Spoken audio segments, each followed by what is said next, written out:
let's go to our classroom page, our Google Classroom. All right.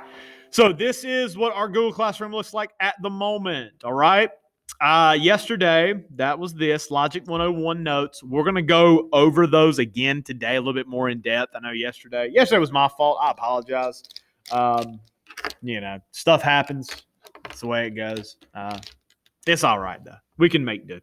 Your bell ringer is this right here. So I posted a new question. Those are your bell ringers. When I post a question like this, those are your bell ringers, okay? So you are going to answer this question, and let's go ahead and click on it. Some of you have already answered. Several of you have already answered.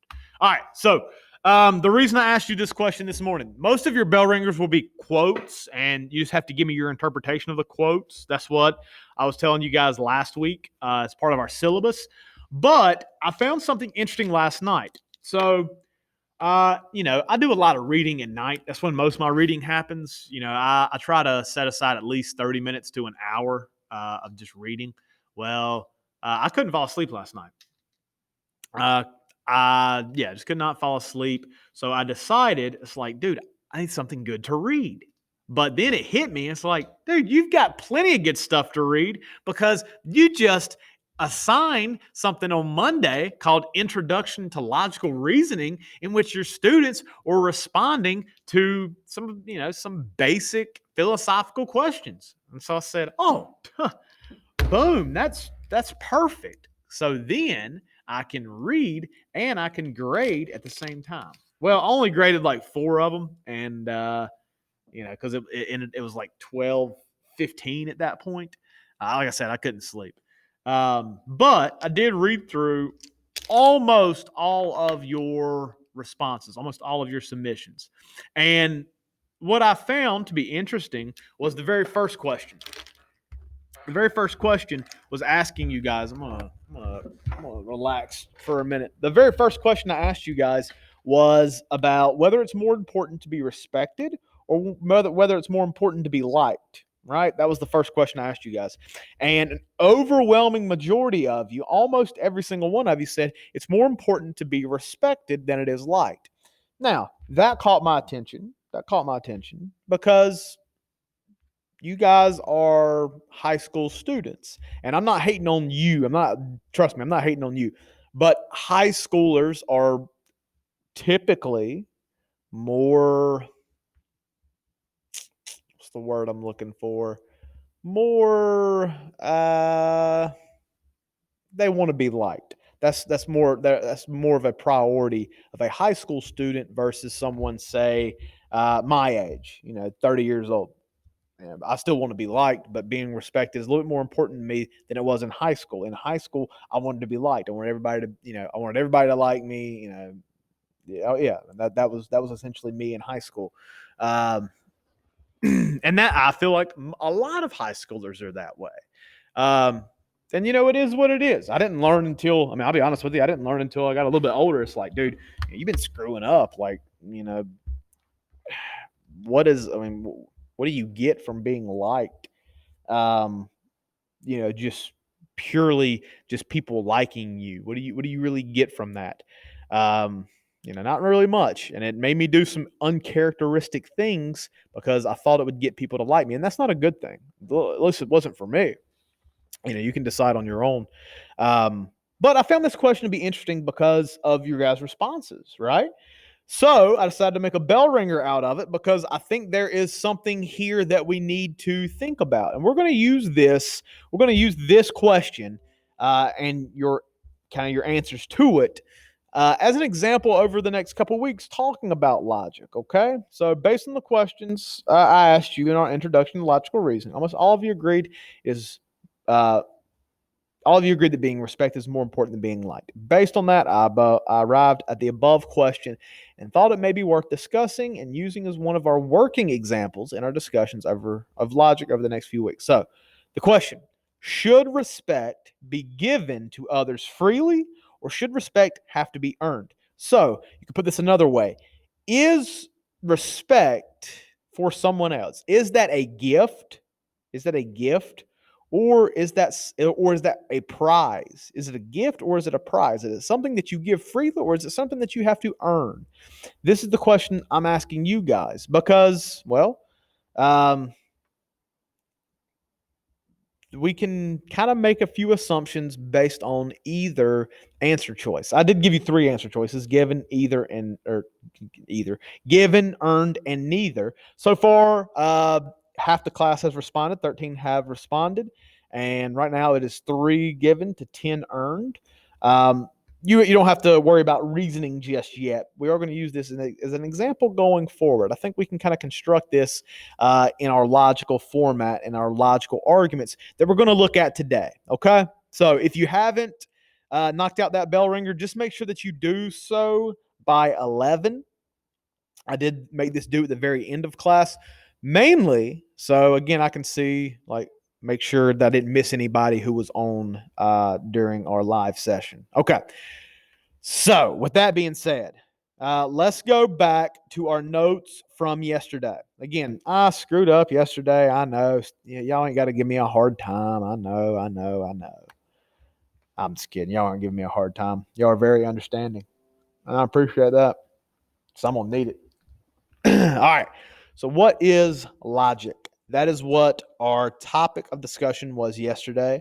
We only went through the first 2 slides. I did rearrange these a little bit. Let me go back to the beginning. I did rearrange these just a little bit, just so it made a little bit more sense, especially since we skipped a couple slides yesterday.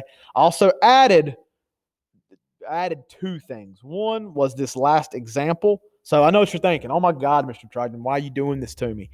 Because I'm trying to help you. I'm trying to make sure that I can give you as much information as possible without overloading you, but still being helpful. You know what I mean? So don't hate me. Don't hate me. All right. So yesterday we said when we were asking the question, what is logic? We said that the philosophical branch of logic is the study of reasoning. Okay, that is what logic is in philosophy, is the study of reasoning. But there's a couple things I want to make sure that I explain real quick. I talked about this a little bit yesterday, but I want to hit it again because it's that important. So logic, the word logic is an English word that comes from the Greek word logos. Logos. So logos in Greek roughly means word, reason, plan. Can also mean order. I should have added that in there. I forgot. Can also mean orders. If you want to add that in, that'd be good. But the logos that the Greeks were talking about when they were referring to the logos, they were talking about like the reasoning behind the universe, the order behind the universe, the universal plan. Uh, you know, and they also used it for word as well, because they believed, as a lot of philosophers agree, that nothing is created without like speech. Like speech is what creates things. Um, you wouldn't have. I mean, all of our communication is done through speech, whether it be verbal speech, whether it be written speech, whether it be speech as like symbols, like sign language. I don't know what I'm doing with my hands here. I was trying to do some sign language, and then it hit me that I don't know any sign language. Sorry if that was stupid, because it was stupid. All right. But yeah, they thought of the logos as this like all-encompassing, embodiment of, again, what is behind what we see, the reasoning behind what we see. Okay? So we talked about this yesterday. I gave you guys an example. There is a certain order to the universe. And this is what philosophers, especially Greek philosophers, were curious about. Like the sun, rises and sets every day, and it does this every single day. Like that is what constitutes a day, is the cycle of the sun, right? Talk about the seasons of the year. Again, like the earth spinning, rotating around the sun, brings about these different seasons, and it always happens the same way. There's a sort of, again, reasoning and order behind the universe. And that's what the Greeks saw as the logos. And then again, philosophy itself looks at logos, took the Greek word logos, and focused on, again, that reasoning, the study of reasoning, not just universal reasoning, but also like reasoning that we do in just our day-to-day lives. Okay. So, yesterday we talked about how Aristotle declared that logic is the tool we use to come to know anything. Logic is a very valuable tool to get to come to knowledge, to gain knowledge, right? Logic is mechanical, and that's kind of what Einstein was saying. Logic can get you from point A to point B. Imagination will take you anywhere. It is mechanical. Logic is something that we see typically that you guys use and practice in math. Because you are trying to know the solution to a problem, right? You're trying to know the solution to a problem. And I know when I'm talking about math here, you guys are probably saying, "Oh my God, Mr. Trug, I hate math. Math is my least favorite subject. I would do anything rather than talk about math." Well, I feel you. I wasn't a big math person either. And I'm not saying that I'm good at math at all, because I'm not. But I'll tell you this. I'll tell you a story real quick. So to go to graduate school. So graduate school is like after you get your bachelor's degree, like if you want to get your master's degree or even your doctorate, you have that you go to graduate school. Well, you have to take an exam. You know how you have to take like the SAT, ACT to get into college? Well, you have to take the GRE. What is it? The graduate. It's not requirement exam. I don't know. I can't remember what it stands for. It doesn't matter. But you have to take the GRE to get into graduate school. So when I was going, I was wanting to get my master's degree, or when I was in the process of applying to graduate school, I guess that's what I should say. When I was in the process of applying to graduate school, I had to take the GRE. Well, GRE is in like 3 separate portions. Like you have like a math section, you have a written section, and then you have like a comprehension section. Well, the written section, the comprehension section, that's what I put most of my focus on, because I knew that I could do well in those. The math section, when I'm doing my studying, I'm looking at this and I'm like, dude, there's no way. There's no way. I haven't had a math class at that point. That was 2016. It had been like 4 years since my last math class in my sophomore year of college. I hadn't had a math class since. So, it'd been like 4 years. I was like, dude, I suck at math anyway. I'm not going to waste all of my time studying for math that I'm not going to be able to understand. So I did a little bit of basic studying in math, but I was more focused on the other 2 sections. Again, you have to have like a cumulative score of, whatever to get into different schools. So I get to the math part and I'm like, man, I have no clue. So I just start guessing, right? It's on the computer. I start guessing. And I get to that math part real fast. Because, dude, I don't know. I'm trying to work out the ones that I can try to figure out. But dude, I have no clue where to start. And, so I finish the test. I get my scores back, and how poetic. The math section is the section I scored the highest in. Some people would look at that and they'd be like, "Oh, well, that's awesome." Dude, I felt like an idiot. The part I just randomly guessed through is the part I did best on. I felt like a freaking moron. I ended up getting into graduate school. I got my degree. But golly, man, I felt like an idiot. Still do sometimes. So I'm not a big math person either, but you've seen logic through math. That's what it's there to do. Those numbers are just symbols for, other variables, other issues. You use algebra in your day-to-day life. When you're trying to solve a problem, like an actual problem you're having.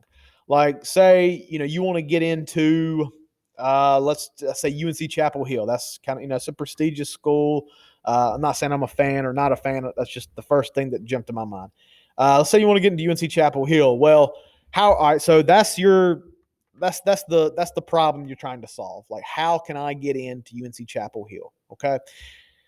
Well, you have to have good enough grades. So you have to figure out what grade you have to figure out what classes to take and what grades to get in those classes. You have to have some type of extracurricular activities. But again, like what extracurricular activities and how much of your time should be allotted to those extracurricular activities. You have to have some type of like experience, whether it be work experience, maybe it be volunteer. Whoa, why my phone ringing? Whether it be volunteer experience. Some type of experience. So you have to figure out what that's going to look like and how much of that you need. Then you've got other like kind of random things. So you are solving a problem. You are having to use logic to do that. It is a math equation, even though it may not seem like it. It is. The only thing that doesn't make it math is that they're not necessarily a lot of numbers involved. They're more so actions and ideas. Okay, so we have an idea of what logic is. Very good. All right. Yesterday, we also talked about ways to improve our logical thinking. Today, when our practice, we have logic practice number 1. We are going to do one of these. We're going to do a puzzle, what is called a rebus puzzle. And I think this is a lot of fun. I'm going to tell you throughout the course of our semester together that, hey, oh man, today's class is going to be fun. And I really do think that. You may disagree sometimes, but I think we can all agree that today's assignment is pretty fun. It's pretty fun. It could be a lot worse. So, because logic itself, some people think isn't the most interesting subject of philosophy.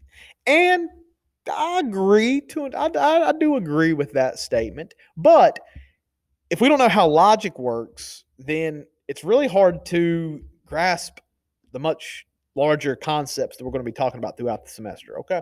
So how does logic work? This is where we're going to pick up from yesterday, and we're going to talk about this for a little bit, and then we're going to move on to our practice. And we'll go from there. All right. So how does logic work?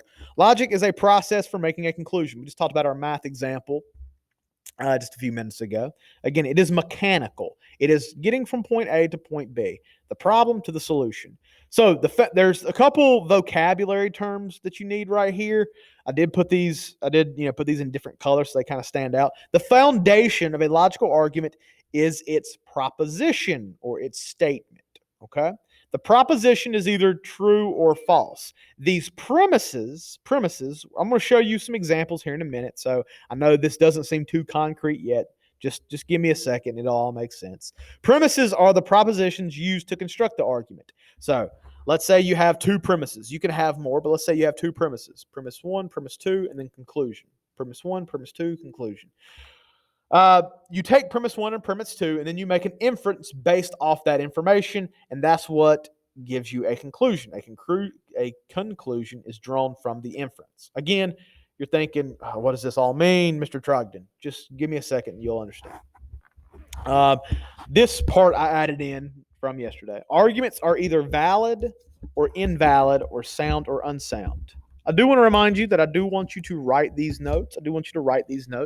You will, when your notebook quiz is due, I will assign a notebook quiz on Friday morning. Your notebook quiz will be due on Sunday night. So you have all day Friday, all day Saturday, all day Sunday to get that in. You will also need to take a picture of your notes just so I know that you're getting them done. Again, there's a lot of reasons behind why I want you to write them.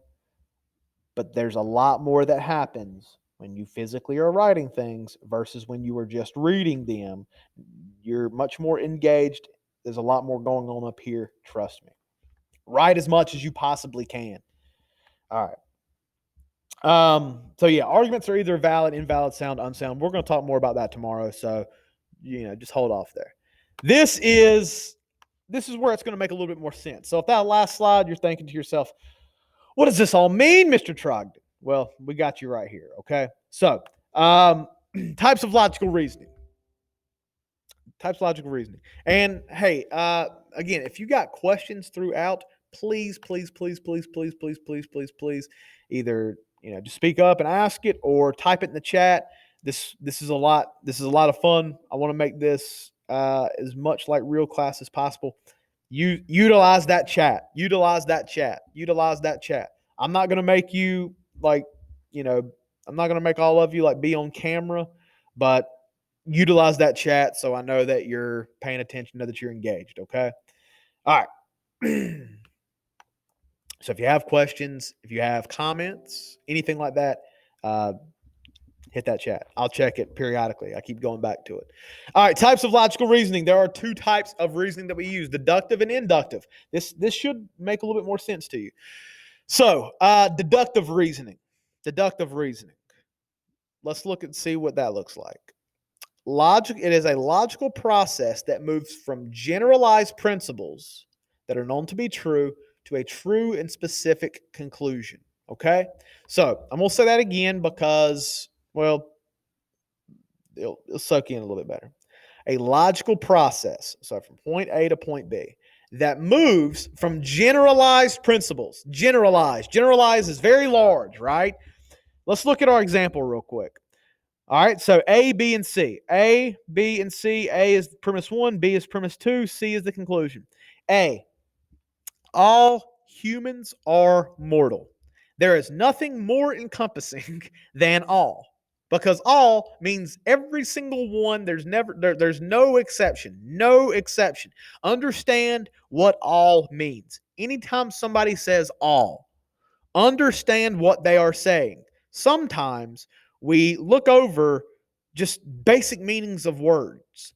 All means every single one. There is no exception.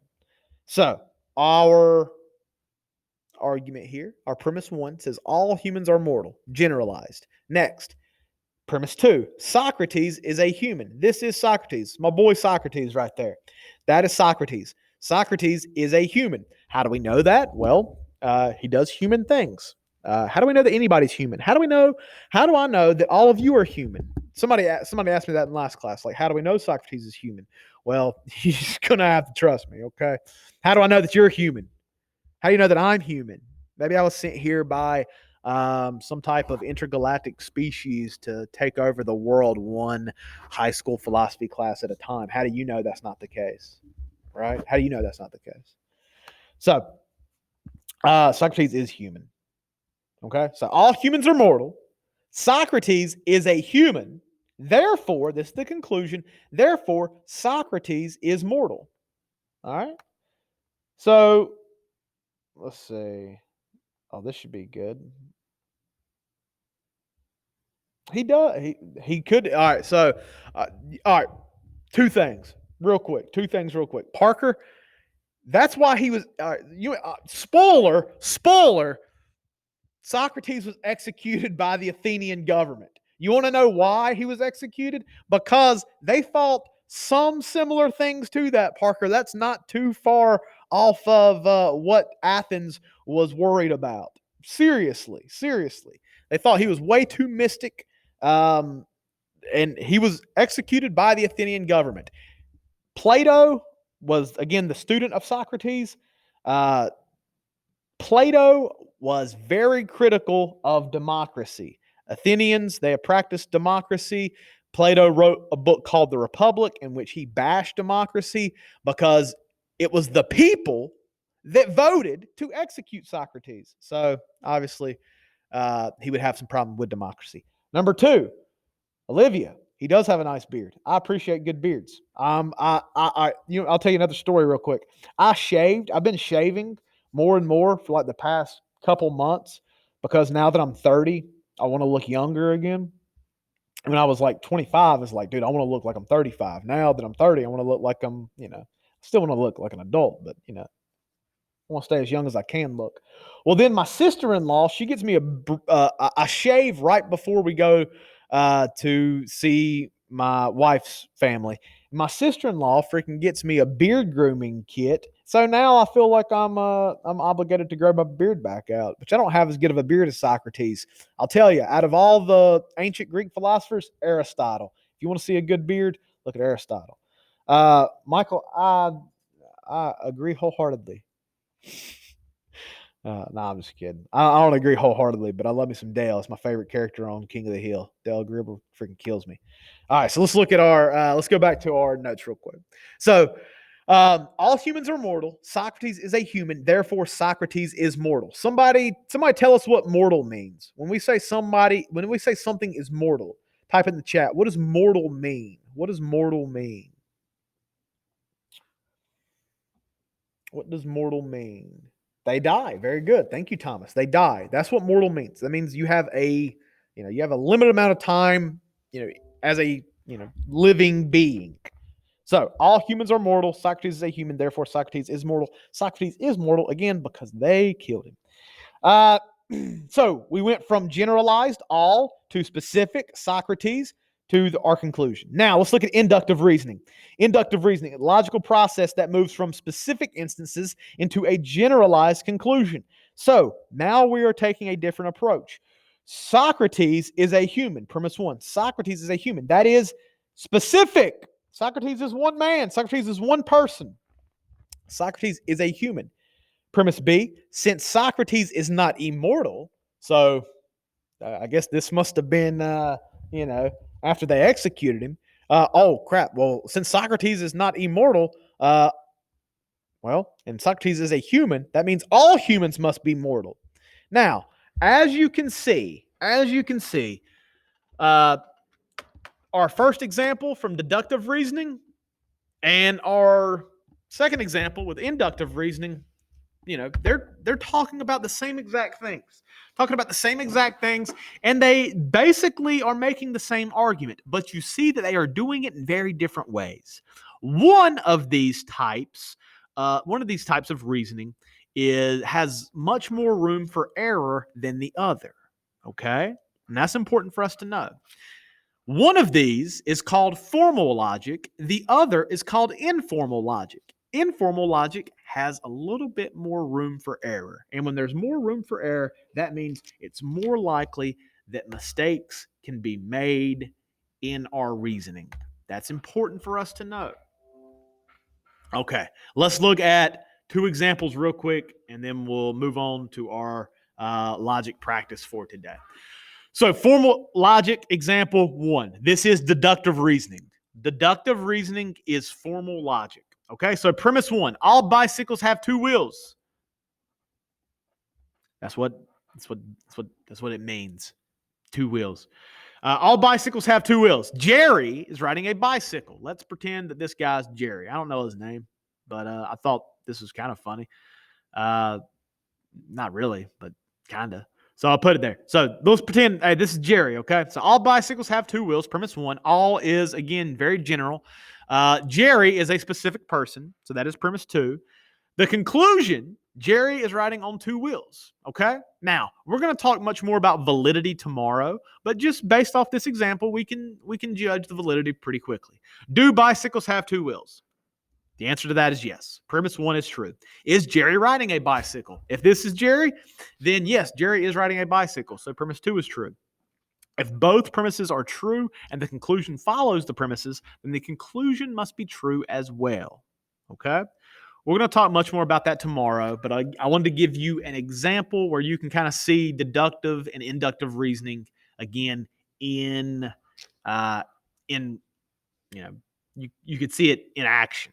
Okay, so now let's look at inductive reasoning again as informal logic. So I've got an example for you right here, like an actual real life example. So informal logic. Let's pretend this is a bag. I know it's a hat. I know what you're thinking, Mr. Triton. That's a hat. No, let's pretend this is a bag. Okay. Suspend your disbelief. This is a bag. Okay, this is a bag. All right. So premise 1: the first coin I pull out of the bag was a penny. Penny. That is Abraham Lincoln. Abraham Lincoln is on the penny. Okay. So there we go. First coin I pulled out of the bag was a penny. All right. Premise 2: the second penny. And third penny. Coins I pulled out of the bag were pennies as well. Okay? So premise 1, as you can see, is true. Premise 2, as you can see, is true. So the conclusion, again, we went from we're seeing inductive reasoning in action because our conclusion, all coins in the bag must be pennies. When you see must, that let me see. When you see the word must, that gives us the we can tell there's some type of assumption that's being made. So all coins in the bag must be pennies. Well, let's see. So penny, penny, penny, penny, penny, penny, penny, penny, penny, penny, penny, penny. So if I stop there, then yeah, that's true. That's true. But I haven't pulled out every coin in the bag. And that's what all means. All means there is no exception. The last one is a nickel. It's a nickel. That is Thomas Jefferson, if you did not know. So while premise 1 and premise 2 were true, the conclusion was not true. This is why inductive reasoning, again, has more room for error. That's why we have to be careful with how we make arguments, how we construct arguments. That's not to say that all uses of inductive reasoning, that all uses of informal logic are not true, because they can be. Trust me, they can be. Just like our example with Socrates. It was true, but again, it offers more room for error because this argument is based on experience and it goes from something specific to something general. This is helpful. It can be helpful. Like, let's say that let's go back to like the 1950s, and grandma, she's been smoking cigarettes for all of her life, and then finally she decides, like, I don't want to smoke cigarettes anymore. This is before the Surgeon General said that smoking cigarettes was bad, but she decided not to smoke. And then you realized, it's like, dude, you know what? Grandma is in much better health since she stopped smoking. So you take grandma stopped smoking and she's in better health. That's the specific example. Homeboy down the street keeps smoking and he is in bad health. And then you could draw a conclusion. Well, maybe grandma stopped smoking and maybe cigarettes are the problem. Maybe cigarettes or maybe quitting cigarettes is why grandma is healthier.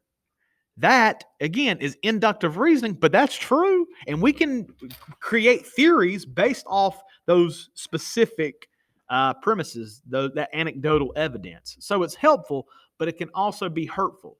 It depends on several factors. We're going to talk about a little bit tomorrow, okay? All right. So real quick, we're going to look at our assignment for today. So our assignment for today, let me make sure that I'm on our page. I don't want to get off somewhere else. Okay, so you see logic practice number 1, rebus puzzles. Okay. Oh, dang, some of you have already turned this in. I hope you were listening. All right, so attached you will see what are called rebus puzzles. I've heard them called other things like pictograms. I've heard them called pictograms. I guess that's really about it. I don't know. I've heard them called other things. I can't think what they're called now. We're going to measure your degree of logical thinking in today's class. So before we start constructing our own arguments, I want you to be in a position where you have to connect the dots and find a solution. But I don't want you to have to do math, because that's how you usually use logic. I want you to use logic a little bit differently, okay? And I think this is fun. If you have issues, if you can't figure out something, you can ask me, you can ask some of your classmates, you can ask your friends, you can ask your mom, you can ask your dad, you can ask your brother, you can ask your sister, you can ask grandma, grandpa, you can ask guy at the gas station. I'd be a little, be easy. And then to submit your Rebus Puzzles results, simply compile a Google Doc, number it 1 to 15 with your answers, and submit it to me. Let's look at this real quick, and then I'm going to let you guys go, because, it is almost 10:40. Okay, so what these are, they're little puzzles. They're giving you a little bit of the way I look at this is you're a detective. Okay, you have a little bit of evidence right here, and you're trying to find the solution based off the little bit of evidence that you have. All of these little squares, they are relaying to you a common saying or a common phrase. All of them, all of them. You have probably heard of all of these phrases or all of these sayings before in your life. But they are not as they appear. They are not as they appear. You have to solve and figure out exactly what each puzzle is trying to say, what each piece of the puzzle is trying to say. Don't worry too much about like the color, the background. I didn't make this. This is something I just pulled up. I don't know why they're different, but they are. Okay, so we'll look at two of these together. Okay, let's look at number one. Okay, look at number one. I'm gonna give you guys. I know some of you have already finished, but I'm gonna give you guys. Look at it. Take about 10, 15 seconds, and then drop in the chat what you think number one means. And this can be anybody. This can be anybody. What do you think number one means? What do you think number one means?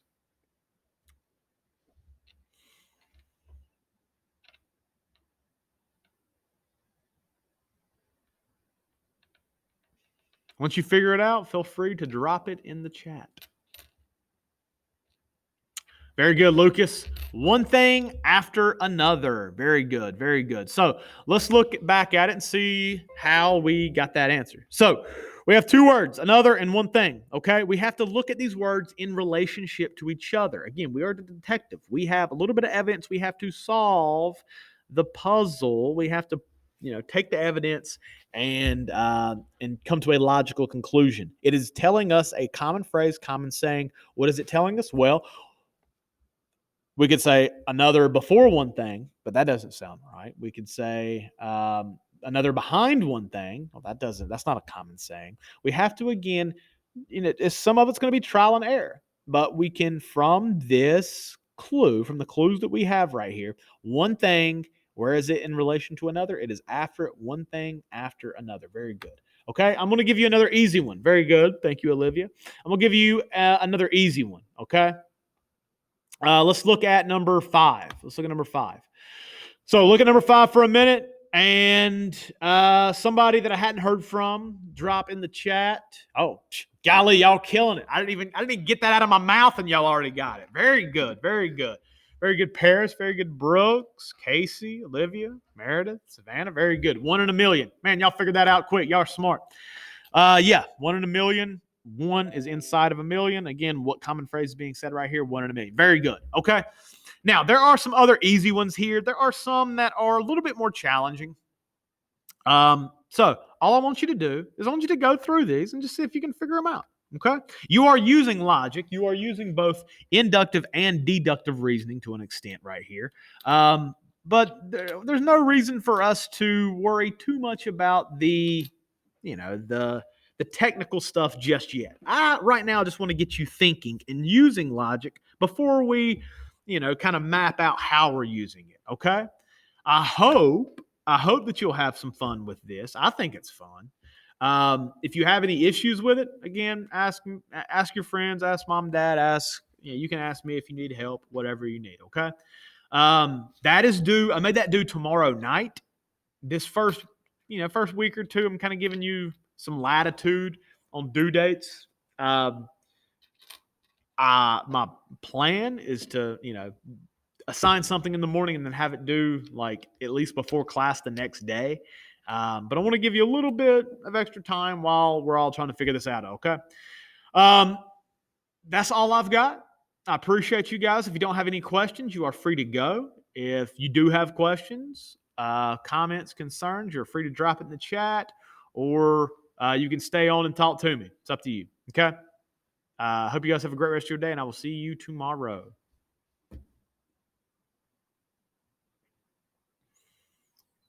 I am not at home right now. Is it okay if I rewatch the video you sent and post it and complete it when I get home? Yeah, that's perfectly fine. That's perfectly fine, Savannah. Yeah, I'm gonna cut the recording here in just a minute, and I'll try to have it posted in the next like 20 minutes or so for you. Okay? Okay, thank you. Yes, ma'am. Bye. See you later. This worksheet is too hard for me. Levi, don't even start.